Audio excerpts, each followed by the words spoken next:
चंदर की लाइफ में अगर सुधा नहीं होती तो आज ये मुसाफिर कैफे नहीं होता। क्या आपको भी मन करता है पहाड़ों पर कैफे खोलने का? If yes, then this series is for you. At its heart, it's a love triangle. जिंदगी में हर मुसाफिर किसी वजह से मिलता है, कोई थोड़ी देर के लिए, कोई जिंदगी भर के लिए। तो जो स्टोरी है ना, it follows a guy name Chandar जो कि अपनी कॉर्पोरेट जॉब को छोड़ देता है to pursue his dream to open a cafe in the mountains. We see the story unfold in two timelines. एक टाइमलाइन में he is doing his corporate job, whereas in his present timeline he is living his dream life. He owns a cafe, manages it, and even has a beautiful girl by his side. तो past में ना चंदर को बहुत force किया जा रहा है to get married, you know, typical Indian parents. और तभी वो सुधा को मिलता है through a matrimony setup. वो वाली एनर्जी है। वो एनर्जी मतलब? जैसे कोई वर्जिन लड़का पहली बार किसी लड़की को घर लाया और तभी से ये सीरीज मुझे रेज वेट करना चालू कर देती है। तो सुधा उसको बोलती है कि मैं तुमसे शादी नहीं कर सकती हूँ, तो तुम ही नाम बोल दो, which is, you know, fair enough. But then she calls him late at night and tells him to pick her up. They start hanging out, even start living together. Lawyer है यहाँ। जी। Objection milord. मिलॉर्ड नहीं होता। Sustained. And suddenly, I'm sitting there and thinking, wait, weren't we rejecting each other? इतने mixed signals. Literally मैंने अपने x को भी नहीं दिया। तुम जैसे लोग थोड़ी देर से मिलते हैं और तुम जैसे ज्यादा देर रुकते नहीं।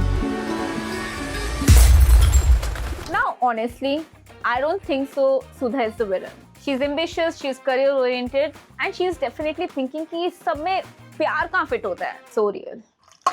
What frustrated me wasn't Sudha herself. It was watching two people who cared about each other's struggle because they wanted different things at different points in their lives. I don't think the show is trying to tell us who's right or who's wrong.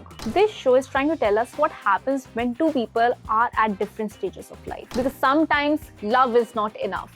And I actually appreciated that. Now let's talk about Preeti. Because I absolutely loved her. मोहब्बत का अजीब ही तरीका होता है, वो फिर से लौट आती है किसी नए रूप में, किसी नई मुस्कुराहट के साथ। So Preeti enters Chandar's life much later, when he has already left behind the chaos of his corporate life and trying to build something of his own. She is spontaneous, warm, adventurous, and somehow brings this sense of peace wherever she goes. और अगर comfort की बात करें ना, we have to talk about mountains because the whole vibe in general was amazing. This show genuinely makes you want to pack your bags, move to the hills, and open a cafe of your own. और एक चीज देखी जो मुझे shock लग गया था, were the parents. These parents are emotionally mature, supportive, and surprisingly open-minded. किसी के पेरेंट्स इतने चिल कैसे हो सकते हैं? ये इंडियन पेरेंट्स हैं? I don't think so. चलो परफॉर्मेंसेस की बात करते हैं। कोई मुझे बता दो कि विक्रांत मसीह इतना बड़ी एक्टर कैसे हो सकता है? मतलब वो रिटायरमेंट के बाद भी इतनी अच्छी चीजें कर रहे हैं, amazing. But jokes apart, he has done a spectacular performance. सुधा की तो क्या ही बात करें। You hate her but you want to be her. कह दिया मैंने। So yeah, Vedika Pinto is the perfect Sudha. Her character is layered and she makes the character believable, which is again commendable. Lastly, Mahima as Preeti is likable and you somehow also feel bad for her. So kudos to her because she really nailed her role. अगर मैं ending की बात करूँ, I was not expecting it. But जब वो आया, I was like, excuse me, बस खत्म? Even though अभी तक कोई confirmation नहीं है second season का, but I highly anticipate कि second season आएगा क्योंकि जिस हिसाब से उन्होंने end किया है, I don't think so मैं सो पाऊंगी चैन से.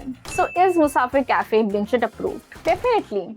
Watch it for the mountains, watch it for the characters. और अगर आप ऐसे इंसान हो जिसने कभी करियर को चूज किया है over love, I think this story is going to hit you hard. So have you watched Musafir Cafe yet? If not, देख लो, it's highly bingeable. 8 episodes हैं, एक बार में binge कर लोगे. It's available on Netflix. So yeah, I'll see you in the next one. Bye bye.